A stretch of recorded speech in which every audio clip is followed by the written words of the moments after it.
Hey guys, it's Kelsey. I'm back with another scrapbooking process video. Today I am doing Moira's Old Stash 2018 Summer Challenge. So basically we just had to pull out whatever old stash we had and make a page out of it.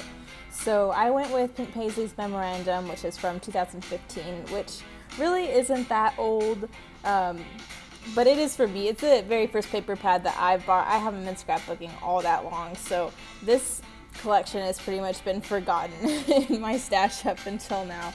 So I pulled it out for this page. By now I've selected all my favorite papers, so I'm kind of left with the scraps of this book. I mean, that paper stack's so torn apart, the binding is just fallen apart, so I actually had to put it in one of my plastic sleeves from an old kit that I had. But what I like about it is it has these undertones of office supplies, the paper clips and things like that, and the clipboards. So I found a new use for it with my school pages just because those paper clips and clipboards feel really relevant to me in that context. So that's what I decided to go with. I picked out those two papers. I usually like doing a skinnier border than this. But with those cameras, you lost the icon if it was too skinny, so I made a good inch border around so you could really see what that image was. Just trying to figure out what other papers will go with it. I really like the pink paper clip with that black and white camera. I think that's a really good look. That's the binding of the original paper stack.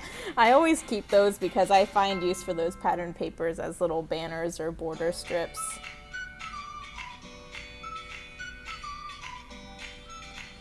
I pulled out those Tim Holtz sticker books as well.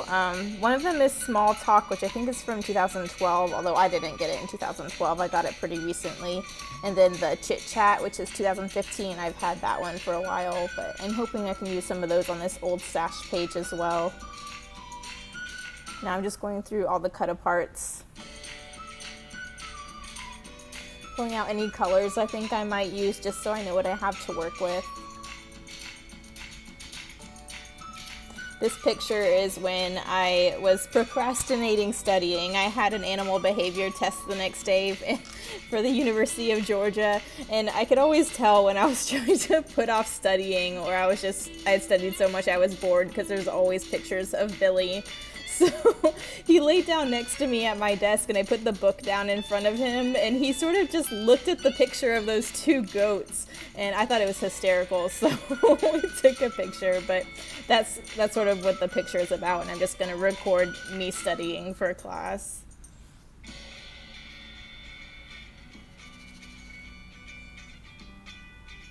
I really like the idea of scattering those labels around the page, so I'm trying to figure out how to make that work. And I really like that clipboard that I fussy cut, so that's why I decided to go with the teal labels to bring that color in. I love these little Rolodex cards too. I'm going to fussy cut a few of them and hopefully get at least one of them on this page.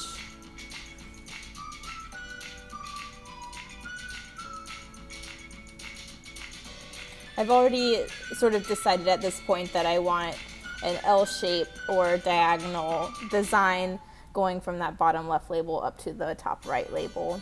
So I'm trying to build off of those pictures in that direction.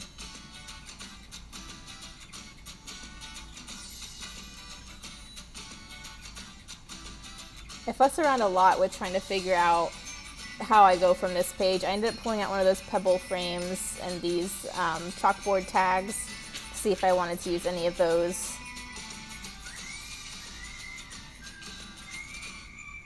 I know the photo's going here, so I'm going to go ahead and commit to that and get those things glued down.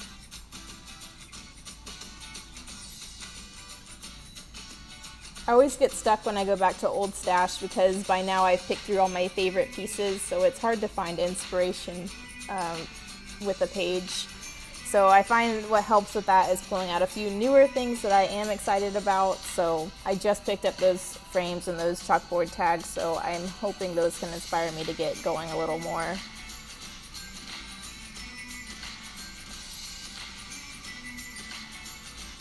I like layering up those pieces in the frame I'm sad I couldn't see the bottom part of that Rolodex card because I think that's the cutest thing about that, but it just wasn't working with the design. It had to be tucked behind for it to look good to me, so that's what I ended up doing.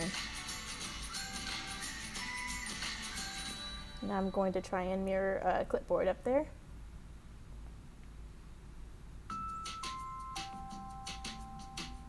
I'm really sad because I just finished all of the summer challenges. So this was my last one other than the Traveler's Notebook Sketch Challenge, which I did do. I didn't do a process video just because it was my first layout in that format. I'm a 12 by 12 scrapbooker all the way, so that was very new to me, so I didn't feel like filming it, but it turned out pretty good in my opinion. So I have all the summer challenges done. They're all up on the Facebook group. And then I also did the August challenge this weekend, so that video will be up soon too, which is a double page, so that's exciting. I haven't done a double page in a really long time, so you guys can look forward to that. I'm really, I mean, I say it in almost every summer challenge video, but I'm going to miss these extra challenges. I really hope we have some fall challenges around the corner because I had so much fun with them. That's the Dear Lizzy's Lucky Charms sticker book. I really like that diagonal yellow, so I cut it up into multiple pieces so I could spread it around the page. Those chipboard yellow pieces were from Heidi Swapp's sticker sheet. There it is there. I wasn't sure if I was going to add yellow in or not. I pulled in a yellow pattern paper from the Memorandum collection, but I just wasn't feeling it. But I really like the way those yellow elements look. I feel like between the yellow and the teal, it really pops up the contrast and the interest in the page because the pink paper is so subtle and black and white. Even though it is a bold paper, it's still very bland to me. So the colors really punched up this paper for me. And now I'm just adding in those stickers from Tim Holtz. I thought it needed a little more black because the only black was that thin frame around the photo and then the border page. So I like how adding those black word stickers in the diagonal really helped. And then those are just some Freckled Fawn yellow enamel dots.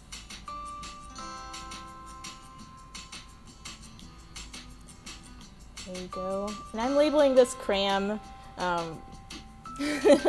I would like to admit that I'm not a crammer and that I study every single day, so by the time the test came around I knew everything. I didn't have to stay up all night, but that would be a lie. So I was cramming for a test in this photo, so that's why I decided to call that cram. And then I just scattered those asterisks around the page. That was also from the Thicker's Eclair font. But that is my page, so I am super sad to see these summer challenges go, but I had a lot of fun with them. So thank you, Moira, for posting all those extra challenges for us, and stay tuned for the next video. Thanks. Bye.